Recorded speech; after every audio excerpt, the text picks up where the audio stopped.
और कोई हो तो जुड़ जाओ।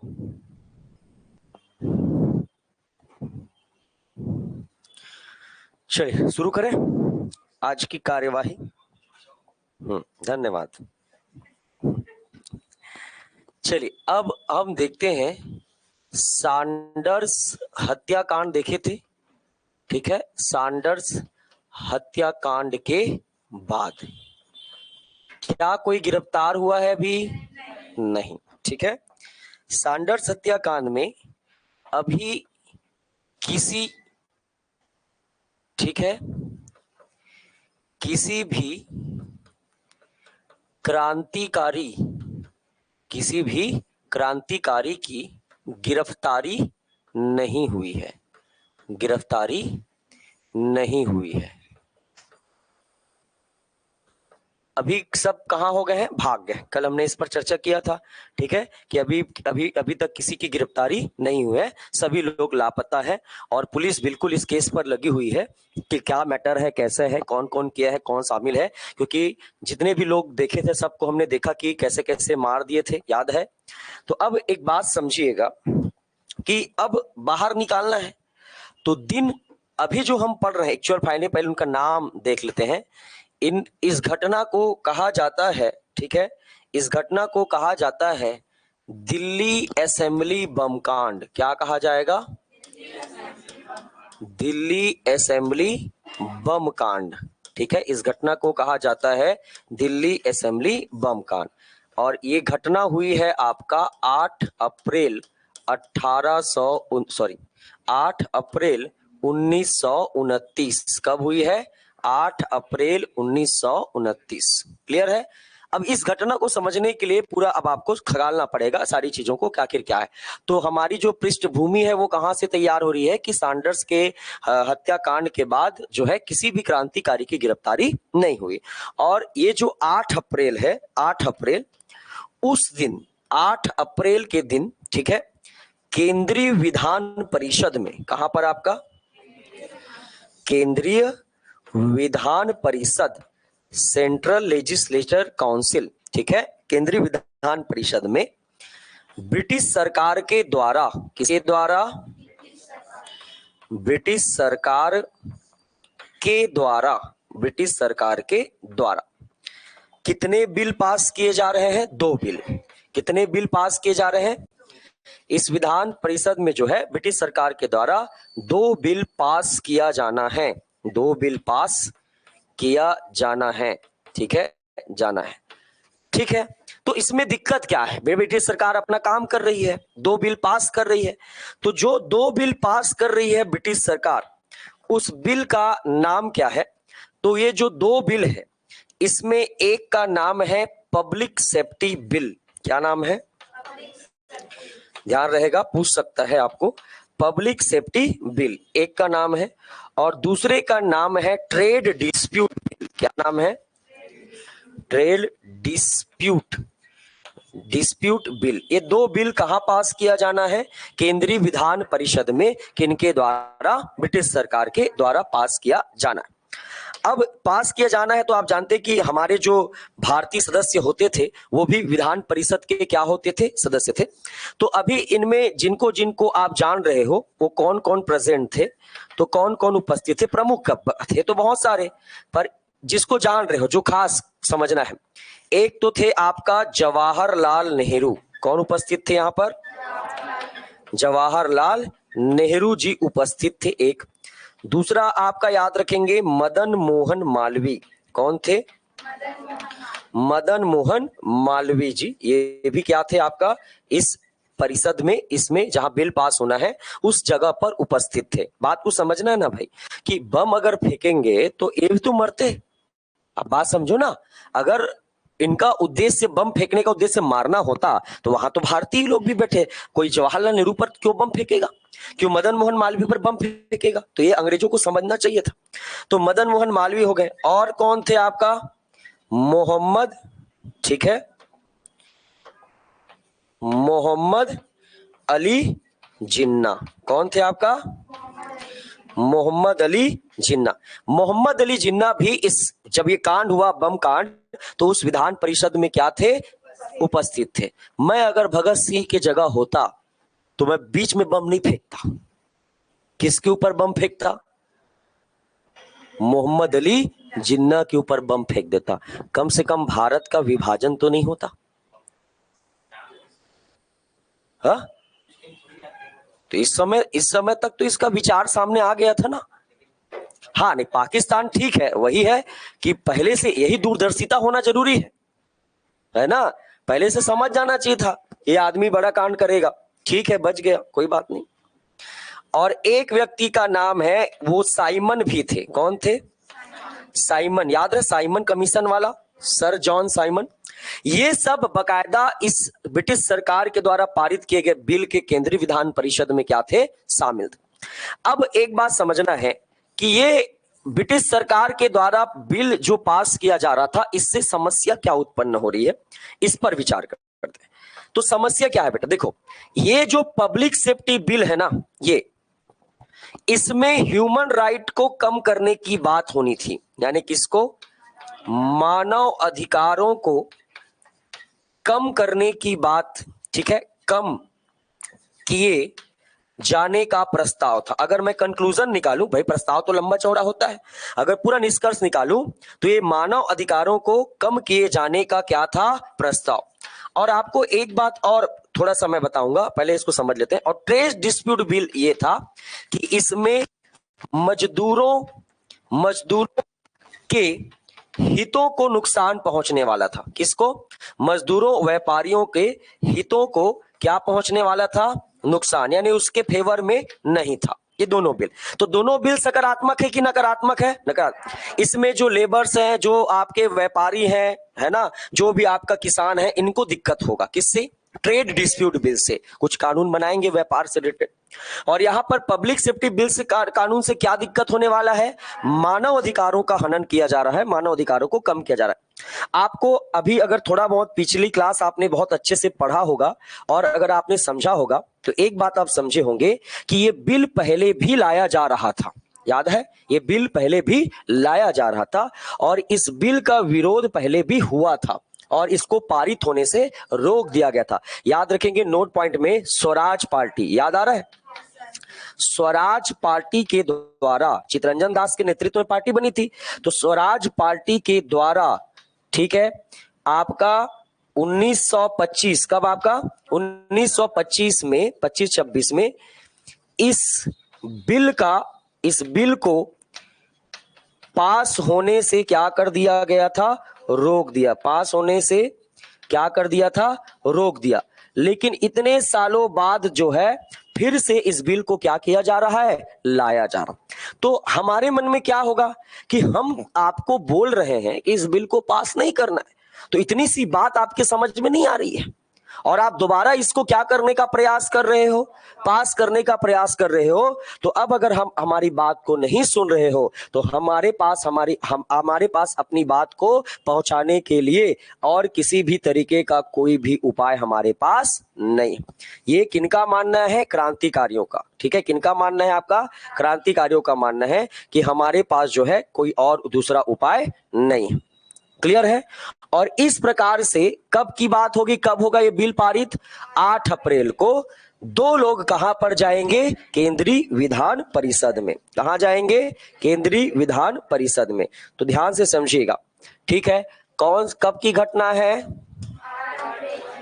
8 अप्रैल 1929 में। ठीक है, अब इस बिल को रोकना है तो क्रांतिकारियों के द्वारा, किसके द्वारा? क्रांतिकारियों के द्वारा बिल को पास होने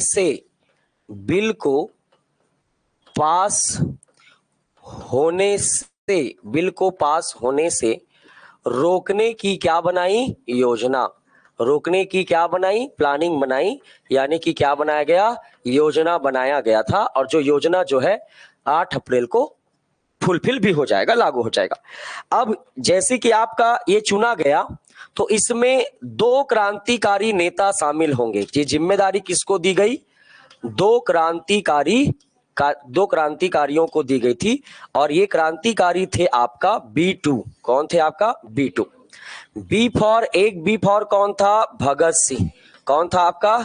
भगत सिंह। याद रखना बेटा, है ना, ये क्वेश्चन पूछा जाता है। और दूसरा कौन थे?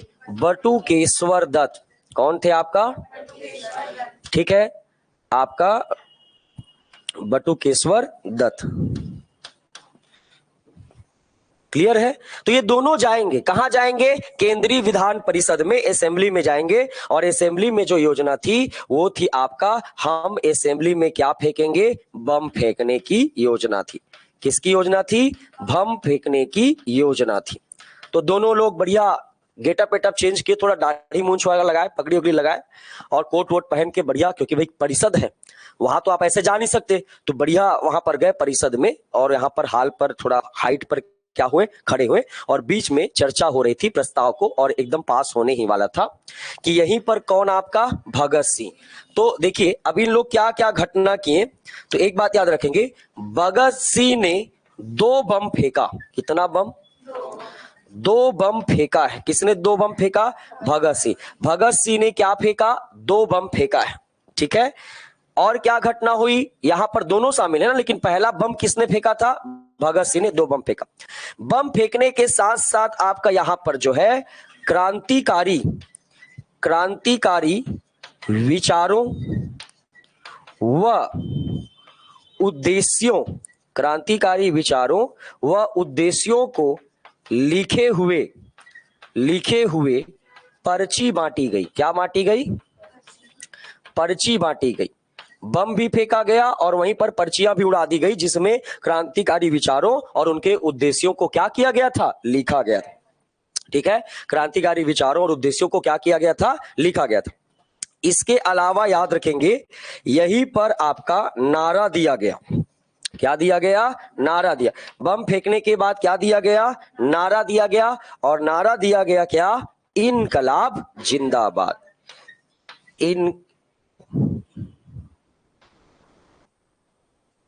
इनकलाब जिंदाबाद का क्या दिया गया? नारा दिया गया। इस प्रकार जो घटना हुई है, इस पूरे घटना को कहा जाता है 8 अप्रैल 1929 का असेंबली बम कांड। अब बम फेंक दिया, अपने विचार भी बांट दिए गए। ठीक है, और विचार बांटने के बाद जो है ये जो 2 नेता थे, ठीक है, ये जो 2 नेता थे, इन 2 नेताओं ने क्या कर दिया? आत्मसमर्पण कर दिया।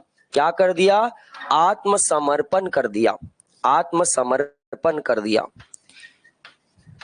ठीक है, क्योंकि भागने का कोई उपाय है नहीं वहां पर, आप इंटर के मतलब भाग तो नहीं पाएंगे। तो इन दोनों ने अपने आप को क्या कर दिया? सरेंडर कर दिया। लाहौर षड्यंत्र कांड जो हुआ था उसमें पकड़े नहीं गए थे, पर अब चूंकि एक नया और मेंबर है, कौन? बटुकेश्वर दत्त। ये तो लाहौर षड्यंत्र केस में शामिल नहीं था।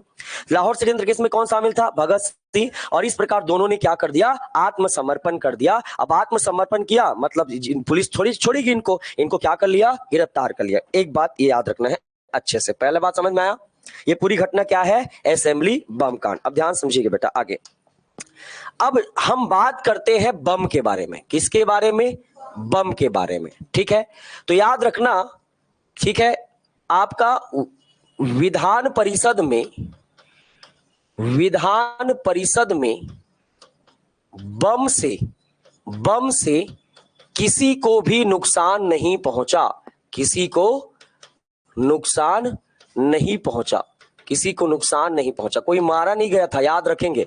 नहीं आपका बोल देगा कि भगत सिंह राजगुरु ने बम फेंका तो एक अंग्रेज मारा गया था, ऐसा कुछ नहीं था। समझ में आ रहा है? उस बम से किसी को भी नुकसान नहीं पहुंचा। एक बात। दूसरा, बम जो है, बम का जो नेचर था, स्वरूप जो बम था, ये एक्चुअल में स्मॉग बम था। क्या बम था? स्मॉग, धुआं वाला क्या था? बम था। क्या वाला था? धुआं वाला। मतलब ब्लास्ट जो मटेरियल थे, जो ब्लास्ट होता है वो कम था, कुछ ऐसे नॉर्मल मटेरियल ज्यादा थे और थोड़ा स्मॉग निकले, यानी कि क्या निकले? धुआं। तो ये धुएं वाला बम था, ये याद रखना। और क्रांतिकारी का जो उद्देश्य था, ठीक है, क्रांतिकारी का भी उद्देश्य क्या था? तो ये भी याद रखना। क्रांतिकारी का उद्देश्य केवल प्रस्ताव को रोकना था। क्या था? केवल प्रस्ताव को क्या करना था? रोकना था, केवल प्रस्ताव को क्या करना था, रोकना था। किसी भी व्यक्तियों को नुकसान पहुंचाना या किसी भी व्यक्ति को मारना इन क्रांतिकारियों का उद्देश्य नहीं था। ठीक है, तो याद रखना है मेन बात को कि विधान परिषद में जो बम है किसी को नुकसान नहीं पहुंचाया गया था, ये धुआं वाला बम था और क्रांतिकारी का उद्देश्य केवल जो है प्रस्ताव को क्या करना था, रोकना था। और ये दोनों नेता क्या हो गए, आपका गिरफ्तार हो गए। अब जैसे ही आपका, ठीक है, दोनों क्रांतिकारी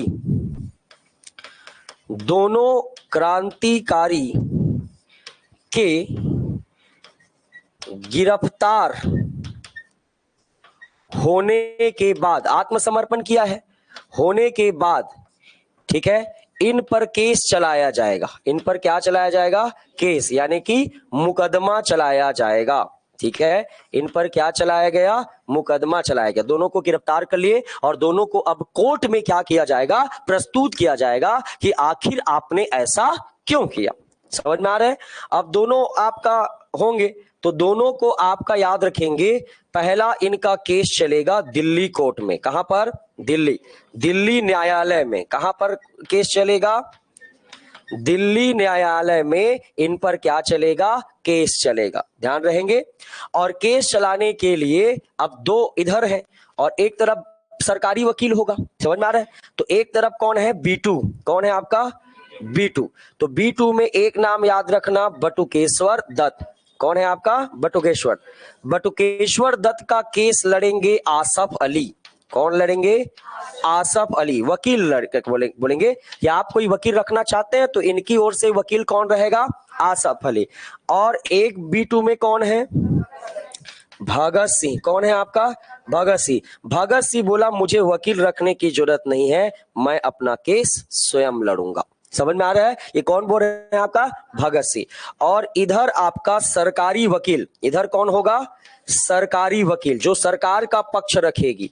तो सरकारी वकील में कौन है, तो याद रखेंगे राय बहादुर। कौन है आपका, राय बहादुर। ठीक है, सूरज नारायण, क्या नाम है, राय बहादुर सूरज नारायण जो है वो किसका पक्ष रखेंगे, सरकार का पक्ष रखेंगे कि भाई जो भी रहे इनको कठोर से कठोर क्या दी जाए, सजा दी जाए। इस तरीके से इनका क्या चल रहा है, आपका केस चलेगा। कहां पर केस चल रहा है, दिल्ली न्यायालय में। और याद रखना ये जो दिल्ली न्यायालय है इसके जो जज बैठेंगे, कौन बैठेंगे, जज, इसका नाम है लियोनार्ड। क्यों नाम है आपका, लियोनार्ड।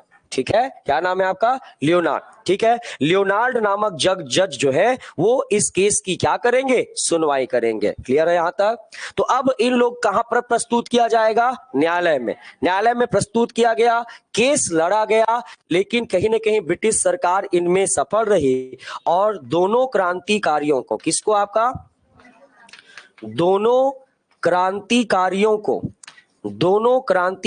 को काला पानी की क्या हुई, सजा।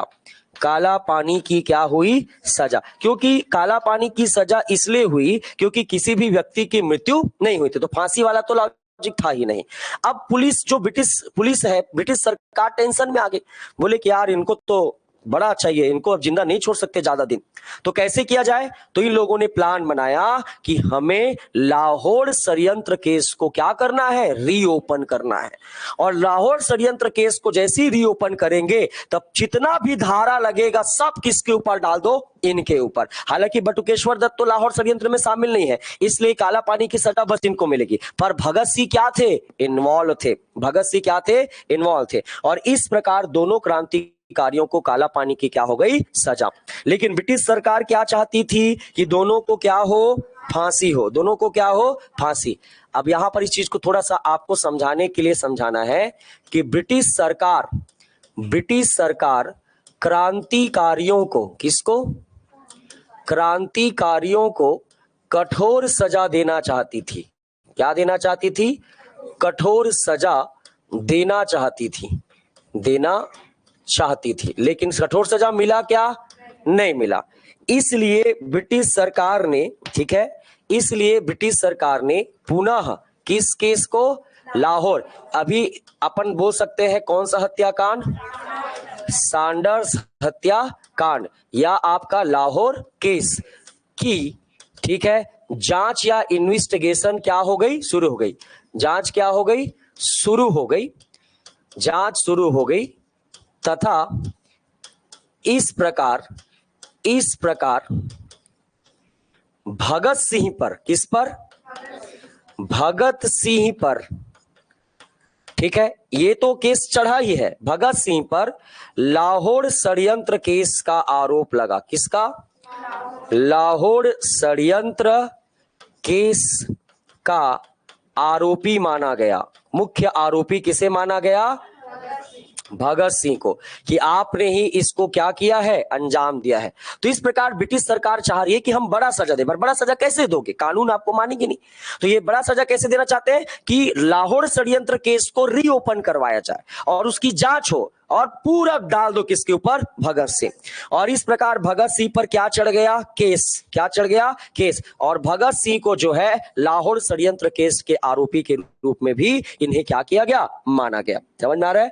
अब देखो, जैसे ही भगत सिंह पर आपका लाहौर षड्यंत्र का केस चला, समझ में आ रहा है, जैसे ही भगत सिंह पर लाहौर षड्यंत्र केस का क्या चला, आरोपी माना गया, तो यही बस शामिल थे क्या, नहीं। तो अब जैसे ही इनको आरोपी माना तो बाकी क्रांतिकारियों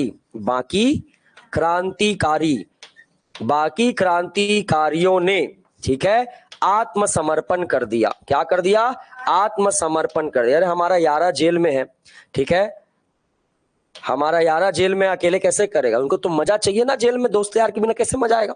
तो इसलिए बाकी क्रांतिकारियों ने क्या कर दिया, आत्मसमर्पण कर दिया कि हम भी अपने दोस्त के साथ कहां रहेंगे, जेल। उनके बिना बाहर हमारा जिंदगी बेकार है, कोई मतलब नहीं है, ठीक है। तो अंग्रेज लोग तो ऐसे भी डरते थे, माँ कसम ये लोग फिर यहाँ आ रहे हैं, इनको भरोसा ही नहीं करते थे, जेल में भी बम फोड़ देंगे, इनका क्या भरोसा है। समझ में आ रहा है। और आप बाकी क्रांतिकारियों में कौन कौन आएंगे, राजगुरु। कौन आएंगे, राजगुरु। एक कौन आएंगे, सुखदेव। कौन आएंगे आपका, सुखदेव। चंद्रशेखर आजाद आएंगे क्या, नहीं, अभी वो आएंगे, वो पकड़े ही नहीं जाएंगे। समझ में आ रहा है। एक और इनके दोस्त थे जो अलग अलग थे, जिनका नाम है जतिन दास। क्या नाम है, जतिन दास। याद रखना, बहुत बड़ी पर्सनालिटी है, कौन, जतिन दास। ये तीन लोगों ने भी भगत सिंह के साथ उस जेल में रहने का क्या किया, निर्णय लिया और क्या कर दिया, सरेंडर कर दिया। ठीक है। तो इस प्रकार से इनको, अब एक बात ये समझना, यहीं पर हमने आपको एक चीज बताया था, भगवती चरण वोरा का फिलॉसफी ऑफ बम। समझ में आ रहा है। अंग्रेज या बाकी विचारधारा, जैसे आप महात्मा गांधी की बात ले लो या अन्य लोग, इसको किस घटना के रूप में देखते हैं कि जब भी हम कोई अच्छा काम करने वाले होते हैं, इन लोग क्या फोड़ देते हैं, बम। इन लोग हमें शांत बात करने नहीं देते। ये किनकी विचारधारा है, अन्य लोगों की विचारधारा। पर भगवती चरण वोरा ने इसका कठोर निंदा किया और जवाब दिया कि आप जैसा समझ रहे हैं वैसा नहीं है। तो जब न्यायालय में इनको प्रस्तुत किया गया तो इन क्रांतिकारियों ने क्या कहा, ये भी जान लो। ठीक है, इन क्रांतिकारियों ने क्या कहा। ठीक है, तो न्यायालय में, कहां पर आपका, न्यायालय में जज के सामने, किसके सामने, जज के सामने इन्हें क्या कहा गया। अब तो केस चलेगा ना कंटिन्यू, अभी इन लोगों को काला पानी की सजा हो गई है, लेकिन एक केस फिर रीओपन हो गया है। कौन सा केस, लाहौर षड्यंत्र के। तो चर्चा तो दोनों का होगा, समझ में आ रहा है। तो अभी भी केस क्या हो रहा है, चल रहा है, अभी भी केस क्या हो रहा है, मुकदमा बार बार इनको जेल से कटघरे में खड़ा किया जाता है।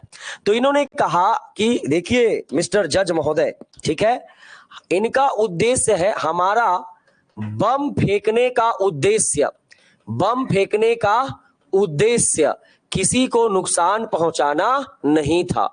किसी को क्या करना, नुकसान पहुंचाना नहीं था, जो हमने पहले ही भी कहा है, पहुंचाना नहीं था।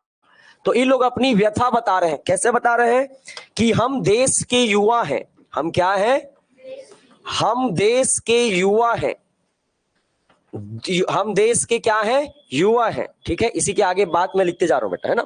हम देश के युवा हैं और जब भी हम अंग्रेजी नीतियों का विरोध करते हैं, क्या करते हैं, अंग्रेजी नीतियों का विरोध करते हैं, विरोध करते हैं, तो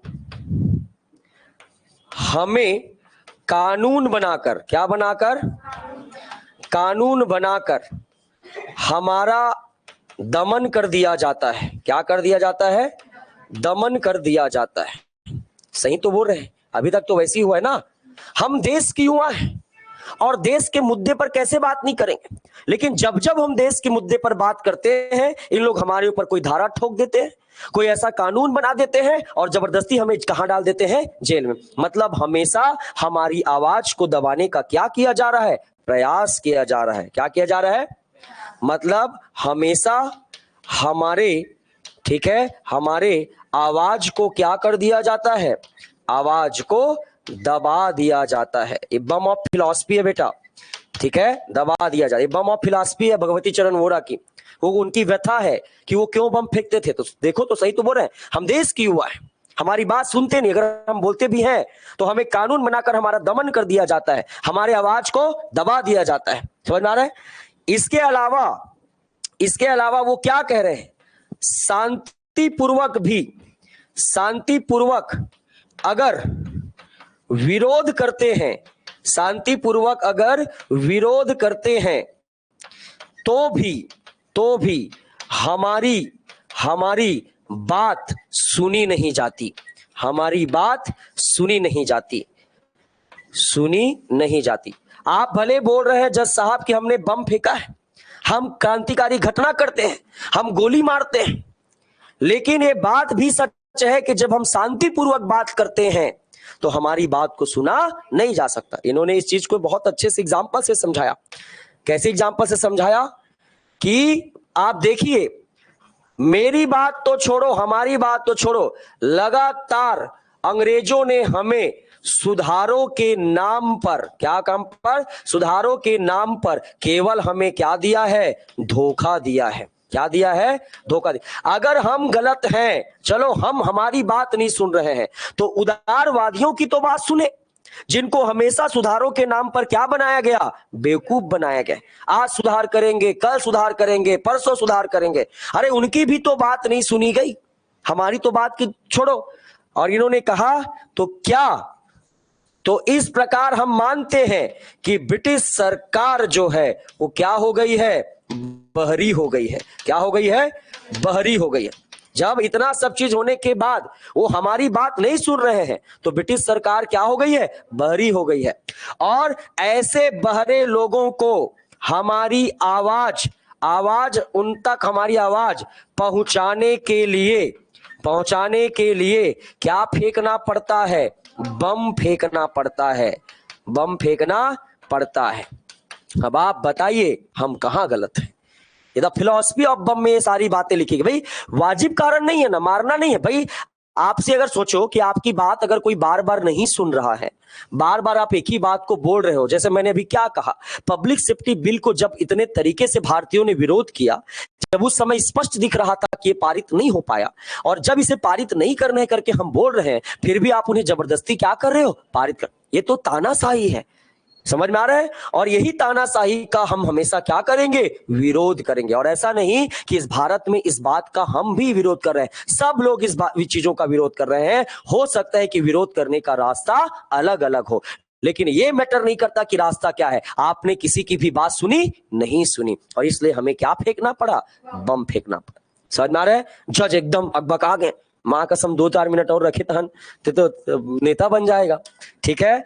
और इस प्रकार इन्होंने अपनी क्या करी, बात रखी, और इस प्रकार जो है इन पर केस चलाया जा रहा है। अभी तक इनको बार बार दलीलें देने के लिए बुलाया जा रहा है कोर्ट में। और इस प्रकार जो है कौन कौन आपका, भगत सिंह, कौन आपका भगत सिंह, और कौन हो गया राजगुरु, और कौन हो गया सुखदेव, कौन आपका सुखदेव, और कौन हो गया जतिन दास। ये 4 नाम आपके दिमाग से उतरना नहीं चाहिए। कौन है 4 लोग, भगत सिंह। ठीक है।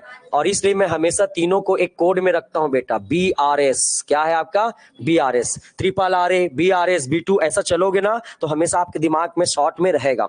ठीक है। एक BRS है, एक अलग से किसको याद रखना है, जतिन। अब देखो जबरदस्त धमाकेदार भाषण दिया कि नहीं दिया, आपका भी जोश बढ़ा होगा थोड़ा, ऐसा लगा होगा माँ कसम निकल के कुछ काट हो, सस्ता वाला एटम बम दिवाली आने वाला है, सुरखे वाला एटम बम कहीं फेंक देते हैं ऐसा। लेकिन एक बात सोचिए, जब ये दोस्त लोग बैठे जेल में, रात को जब बैठे तो भाई क्रांतिकारी शांत थोड़ी रहेंगे। इन लोग बोले कि यार बाहर तो हम बहुत अच्छा काम किए, भारी युवा लोग इनका बहुत जुड़ जाते हैं, भारी आपका मतलब इनका धीरे धीरे फैन फॉलोअर्स क्या हो रहा है, बढ़ रहा है। अच्छा वो बात बताया था क्या महात्मा गांधी की वजह से, जैसे कई लोग मानते कि फांसी हो गई थी तो महात्मा गांधी का बहुत विरोध हुआ था। देखो एक बात समझना, सबसे पॉपुलर नेता कौन है अभी? महात्मा गांधी। भाई उनका हजारों मतलब उनका इंस्टाग्राम देख लो आप ठीक है, हजारों फैन फॉलोअर्स है, ठीक है। तो जब गांधी इरविन समझौता होगा, आगे मैं बताऊंगा, तो गांधी इरविन समझौता में कई लोगों का ऐसा मानना है कि गांधी जी अगर चाहते, क्योंकि अंग्रेज उस समय जो गांधी जी बोलते वो वही करते, तो गांधी जी चाहते तो भगत सिंह, राजगुरु, सुखदेव को छुड़ा सकते थे, तो मर गए जेल में भी, बताऊंगा, ठीक है। भगत सिंह, राजगुरु को बचा सकते थे, लेकिन उन्होंने ऐसा नहीं किया। तो जब भगत सिंह, राजगुरु, सुखदेव को फांसी हो गई और गांधी जी को राउंड टेबल कॉन्फ्रेंस में भाग लेने जाना था दिल्ली, साइमन कमीशन के रिपोर्ट के आधार पर, तो एक अधिवेशन जब हुआ तो जैसे ही गांधी जी आए तो भयंकर भड़के उठे, कौन? युवा लोग।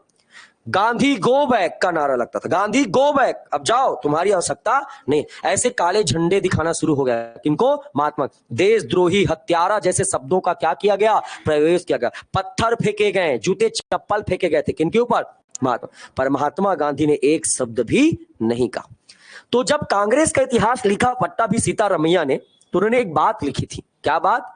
कि उस दिन का अधिवेशन अगर आप देखते, उस दिन का अधिवेशन, तो मानो ऐसा लग रहा था कि एक 21 साल के युवा ने 60 साल के युवा के तजुर्बे को क्या कर दिया है? दबा दिया है। उस समय पूरा भारत उस युवा का वाह वाह कर रहा था, और 60 साल के जो तजुर्बे महात्मा गांधी हैं, उनका पूरा इंप्रेशन क्या हो चुका था? ये इतना दबदबा था किसका? भगत सिंह, राजगुरु, सुखदेव का। यही कारण था कि जब इन्हें फांसी की सजा होगी तो इन्हें 12 घंटा पहले क्या चढ़ा देंगे? फांसी। किसी को कानो कान खबर नहीं, सुबह 6 बजे फांसी होना था, रात को 12 बजे ही क्या चढ़ा दिया गया था? फांसी। फांसी चढ़ाने के बाद इनके शवों को जलाने का चुपचाप मुजफ्फरपुर में व्यवस्था भी की गई थी, लेकिन भाई फ्रेंड का नजर तो रहेगा ना जी, और वहीं पर क्या होते हैं? ये पकड़ा जाते हैं अंग्रेज, नहीं तो चुपचाप, क्योंकि इनको पता था रात भर उस जेल के बाहर सारे लोग, उनके परिवार वाले, बड़े बड़े युवा बाहर खड़े करते, एक नजर हमारे नेता को क्या करना है? देखना है। लेकिन अंग्रेज लोग जान रहे थे मामला कहीं गड़बड़ ना हो जा रहे, अभी राजनीतिक मुद्दा चल रहा है, और गांधी जी अभी गोल में सम्मेलन में गए नहीं, क्या पता अपने बात से क्या हो गए, मुकर गए, तो सब दिक्कत हो जाएगा, तो इनको रफा दफा क्या करो? फांसी चढ़ा दो। ये भयंकर टाइप का अंदर घटना होता था, ठीक है। तो इस तरीके से जो आपके भगत सिंह और राजगुरु और सुखदेव है, इन्होंने रात को जब ये बैठे तो इन्होंने कहा कि हमने देश के बाहर बहुत सारे युवाओं को मोटिवेट किया है, बहुत सारे काम हमने किया है यार, लेकिन आज हम तो कहां बैठ गए हैं? जेल में। यहां अच्छा नहीं लग रहा है, खाली पीली, क्या करें बताओ? तो बोल रहे काम करते हैं, अब हम जेल की व्यवस्था कर विरोध करते हैं और रोज चिल्लाते हैं ताकि अन्य कैदी भी क्या हो? भड़के। यही पर क्रांतिकारी आंदोलन चलाते हैं। और इसलिए अब भगत सिंह, राजगुरु, सुखदेव और कौन? जतिन दास क्या करना शुरू करेंगे? मांग करना। कैसे? अंग्रेज जो है गोरे पानी ला रहे नहाने के लिए, अब ऐसा टाइप का परेशान करेंगे, ये खाना है, ऐसी खाना दोगे, दूसरा खाना लाओ। मतलब इस तरीके से अब अंग्रेजों को क्या करना शुरू करेंगे? परेशान करना शुरू करेंगे। और कई बार ऐसा चिढ़ाते थे, अंग्रेज गुजर रहे हैं तो इन लोग, अभी मांग पढ़ाऊंगा, इन लोग को क्रांतिकारी किताब पढ़ने का समझना, अंतर कहां पर? गांधी जी के विचारों को भी बहुत बारीकी से समझना। क्रांतिकारी बंदी दो प्रकार के होते हैं बेटा, एक आतंकवादी गतिविधियों से गिरफ्तार हुआ है, और एक राजनीतिक बंदी जिन्होंने विरोध करते करते सरकार का नॉर्मल चीजों पे विरोध। तो इन लोगों का कहना था, इनका पहला मांग था कि हमें आतंकवादी नहीं, क्या दर्जा दिया जाए? राजनीतिक बंदी का। हम कहां से आपका आतंकवादी लगते हैं? हमें सामान्य जैसा आप गिरफ्तार करते हैं बाकी कैदियों को, वैसा ही ट्रीट किया जाए, इनका था। और जो राजनीतिक बंदी है बेटा, उनको भयंकर सुविधा मिलता था, एकदम यूरोपियन लेवल का सुविधा मिलता था, खाना पीना अलग से वार्ड बनता था, नहाने का अलग, और जो नॉर्मल होते थे वही एक फटा वाला बाल्टी, चल रे तू मार फिर मैं मारूंगा, ऐसा वाला। तो इन लोगों को किताब पढ़ने की, अगर राजनीतिक बंदी के दर्जे में आते हो तो किताब पढ़ने की अनुमति, एक ठोक सरकारी समाचार पत्र आपको रोज मिलेगा, न्यूज़पेपर। तो ऐसे ही राजगुरु, सुखदेव, ऐसे गेट के सामने खड़े होते थे और उनको चिढ़ाते थे, किनको? ब्रिटिश सरकार को। आज एक क्रांतिकारी ने एक जने पुलिस वाले को जेल के पास में हत्या कर दी करके, तो उनको क्या करते थे? चिढ़ाते थे। तो पुलिस वाले से जेल से 2 कदम क्या हो जाते थे? पीछे। माँ कसम इन लोग का कोई भरोसा नहीं है, पढ़ रहे क्या पता मेरा ही कहानी लिखने वाले हो, समझ में आ रहा है? तो इन लोगों ने ठाना कि अब तो यहां परेशान करेंगे यार, अब तो इनको पता है कि बचने वाले तो नहीं है, तो जब तक जिंदा है तब तक वो छाप छोड़ के जाएंगे कि आने वाले सदियों तक भी, सालों साल हमारे देश की युवा हमारी चीजों से, हमारे कार्य से क्या हो? इंस्पिरेशन ले और आपका प्रेरणा ले। तो पहला है राजनीतिक बंदी के रूप में क्या किया जाए? स्वीकार। महात्मा गांधी ने कहा था कि सारे राजनीतिक बंदियों को क्या कर दिया जाए? छोड़ दिया जाए। पर कभी भी अंग्रेज ने राजनीतिक बंदी का दर्जा नहीं दिया। अरे उसी को शॉर्ट में बोल देते, भगत सिंह राजगुरु को भी छोड़ दिया जाए।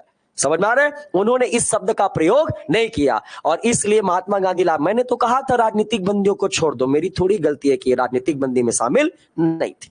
यहीं पर बात थोड़ी सी झुक जाती है, ठीक है, जो भी, लेकिन मैं भी मानता हूं थोड़ा बहुत कि गांधी जी के हाथ में इतना पावर तो था उस समय कि अगर वो चाहते तो भगत सिंह, राजगुरु, सुखदेव को छुड़ा सकते थे, क्योंकि सविनय अवज्ञा आंदोलन जो गांधी जी ने छेड़ा था वो गजब का मूवमेंट था। ऐसा लग रहा था मानो अंग्रेज घुटने टेक देंगे, लेकिन मात्र एक समझौता ने पूरी पासा को क्या कर दिया? पलट दिया। और ये गांधी जी के साथ दूसरी बार हुआ ना जी। उन्होंने असहयोग आंदोलन को कैसे बंद कर दिया? आप देखिए, चौरी चौरा कांड। सविनय अवज्ञा आंदोलन को भी कैसे बंद कर दिए? गांधी इरविन समझौता कारण। तो इनका कहा था कि आपका खाना अच्छा मिले। क्या मिले? खाना अच्छा मिले। वहां पर गलत घटिया खाना देते थे, उसको चिल्ला चिल्ला के बोलते थे, ए ब्रिटिश, हाँ, अरे गोरे, ऐसी खाना दोगे हम लोग को? ऐसा चिल्लाते थे। अच्छा, आपका अलग क्या हो? वार्ड हो। अलग क्या हो? वार्ड हो। अलग अलग वार्ड हो भाई, हम लोग के लिए अलग वार्ड हो, साफ सुथरा एकदम, इसी में देखो सबको डाल दिए हो, अलग अलग सबके लिए एकदम सेपरेट क्या होना चाहिए? वार्ड होना चाहिए। दूसरा आपका, चौथा आपका याद रखना है, स्नान करने की जगह साफ हो। स्नान करने की क्या हो? सुविधा हो। ठीक है, स्नान करने की सुविधा। ये क्यों मांग रहे हैं? क्योंकि ये सारी फैसिलिटीज मिलती थी किसको? जो राजनीतिक बंदी है। और जो देशद्रोही एकदम आपका आतंकवादी गतिविधियों में असमान के अंदर हुआ है, उसको किसी भी प्रकार की सुविधा नहीं। जो पाए रोटी पिठा, जो खाना पीना सड़ा गला, जहां नाना ऐसी फेंक दिए, मान के चलो, ठीक है। और पांचवा ये बोलते हैं क्रांतिकारी किताबें। क्या है आपका? क्रांतिकारी किताबें या कोई भी मोटिवेशनल किताबें पढ़ने का क्या होता था? अनुमति। पढ़ने की क्या होती थी? अनुमति। उसके बाद ब्रिटिश खर्चे पर, किस खर्चे पर? ब्रिटिश खर्चे पर क्या मिलता था? समाचार पत्र। क्या मिलता था? समाचार पत्र मिलता था। सातवां, यूरोपियन फैसिलिटी मिलती थी। क्या मिलती थी? यूरोपियन सुविधाएं मिलती थी। इसलिए ये बार बार मांग के रह गए कि हमने क्या गलत किया है। बम ऑफ फिलॉसफी में आओ ना, फिलॉसफी ऑफ बम में, कि हमने क्या गलत किया है, हमें इतना देशद्रोही क्यों मानते हो आप? हमने सही तो कहा है। इसलिए हमें देशद्रोही और नहीं मानकर किसका दर्जा दिया जाए? राजनीतिक बंद। तो अंग्रेज को क्या लगता है? अंग्रेज मान जाएंगे एक बार में? मान जाएंगे क्या? और इसीलिए कहा कि अब हम आपको बताएंगे कि कैसे कैसे आप हमारी मांगों को क्या करोगे? मानोगे। और इसलिए इन सब ने आपका जेल में ही क्या शुरू कर दिया? भूख हड़ताल। क्या शुरू कर दिया? भूख हड़ताल, स्ट्राइक शुरू कर दिया। कहां पर? जेल में। समझ में आ रहे हैं? और याद रखना, इनको जेल से स्थानांतरण करते गए अंग्रेज। क्यों? क्योंकि अगर एक दिन ज्यादा दिन तक, मां कसम, इन लोग जेल में रुके, सब के सब जेल तोड़ देंगे भाई। इनका खतरनाक एक्टिविटी ना, बार बार क्या बदलते थे? जेल। तो सबसे पहले इनको कौन से जेल में थे? दिल्ली। ठीक है, फिर आपका दिल्ली से कुछ दूर ही आपका लाया गया था, कहां पर? मियां जेल। कहां लाए थे? मियां जेल। और अंत में मियां जेल के बाद इनको कहां लाया गया था? लाहौर जेल। कहां पर लाया गया था? लाहौर जेल। और इस प्रकार इन्हें लाहौर जेल में लाया गया और लगातार ये क्या करते रहे? भूख हड़ताल करते रहे। लगातार क्या करते रहे? भूख हड़ताल करते रहे। तो अब आपसे क्वेश्चन पूछेगा, कौन कितना भूख हड़ताल किया है? इसको भी देख लो। सोच पाओगे कि नहीं सोच पाओगे? बेटा सोचो, ठीक है। अब आपका क्या होगा? भूख हड़ताल। क्या होगा? भूख हड़ताल। तो भूख हड़ताल में एक कौन करेंगे? भगत सिंह। क्या करेंगे? भगत सिंह। एक भूख हड़ताल कौन करेंगे? बटुकेश्वर दत्त। कौन करेंगे? बटुकेश्वर। और एक का नाम याद रखना, कौन? आपका जतिन दास। और लास्ट में अन्य। लास्ट में अन्य, जो भी है वो अन्य, ऐसे याद रखना। तो याद रखना, तीनों जेल भूख हड़ताल शुरू हो जाएगा दिल्ली से। कहां से शुरू होगा? दिल्ली से। भूख हड़ताल मतलब अन्न का एक दाना भी हम अपने शरीर में नहीं डालेंगे। और भूख हड़ताल भगत सिंह ने किया है 81 दिनों का। कितने दिनों का? 81 दिनों का भूख हड़ताल भगत सिंह का था। 81 डेज, वो भी कहां? जेल पर। ठीक है। बटुकेश्वर दत्त ने भी किया है कितने दिनों का? 81 दिनों का। कितने दिनों का? 81 दिनों का। अन्य ने किया है आपका 53 दिनों का। कितने दिनों का? 53 दिनों का क्या किया? भूख हड़ताल। और जतिन दास ने किया है 63 दिनों का। कितने दिनों का? 63 दिनों का। अब बात को समझिएगा, इसमें अंतर क्या है? भगत सिंह और जो बटुकेश्वर दत्त थे, ये 81 दिनों का जो हड़ताल है, ये तीनों जेल को मिलाकर है। किनको? तीनों जेलों को क्या कर मिलाकर, माने अलग अलग चरण में किया है। टोटल कितना किया है? 81 दिन। पर जो जतिन दास ने किया है वो कैसा था? लगातार। कहां पर? लाहौर जेल में। कहां पर आपका? लगातार लाहौर जेल में, लगातार 63 दिन तक कुछ नहीं खाया आदमी। कौन? आपका जतिन दास। तो अब एक बात समझना, ये लोग अपना भूख हड़ताल क्यों समाप्त किए? क्योंकि इनकी कुछ मांगे क्या हो गई? पूरी। इनकी कुछ मांगे क्या हो गई जी? पूरी हो गई। जैसे किताबें पढ़ना है ना, अच्छा सा खाना दे दो, अच्छा सा आपका सुविधाएं दे दो, समाचार पत्र लेके दे दो, यानी लालटेन वालटेन लगा दो, रे पढ़ते हैं रात को, ऐसा कुछ मांगे क्या हो गई? पूरी हो गई। लेकिन जतिन दास का कहना था कुछ मांग लेकर हमें नहीं रहना है, हमें जितना मांगे हैं उतना क्या चाहिए? पूरा चाहिए। समझ में आ रहा है? और इसलिए इनकी बात को कोई सुनने वाले नहीं थे, और जिस कारण 63वें दिन में इनकी क्या हो गई? जेल में ही क्या हो गई? मृत्यु। Most important question UPSC and CGPSC. समझ में आ रहा है? याद रखेंगे, 63वें दिन में जतिन दास की जेल में भूख हड़ताल करते हुए क्या हो गई? मृत्यु हो गई। और इस प्रकार जो है ये ऐसा क्रांतिकारी था जिन्होंने केवल अपनी मांग, अपने, देखो यहां यही तो अच्छी बात है ना, बाहर थे तो बाहर वालों के लिए लड़े, ये सुविधा ये सब मांग इनके लिए था क्या? आपको लगता है ये दूसरे कैदी या भविष्य में जब कोई कैदी बनकर इस तरह के हमारे युवा आए तो अंग्रेज उनको सारी फैसिलिटी दे? ये आज भी जेल के अंदर क्या कर रहे हैं? लड़ रहे हैं। और इस प्रकार आपका 63वें दिन में इनकी क्या हो गई? मृत्यु हो गई। और इनकी मृत्यु के बाद आपका, आप देखे होंगे, ठीक है, लाहौर से, कहां से? लाहौर से कलकत्ता इनके बॉडी को लाया गया। किसको लाया गया? बॉडी को लाया गया, शव को लाया गया।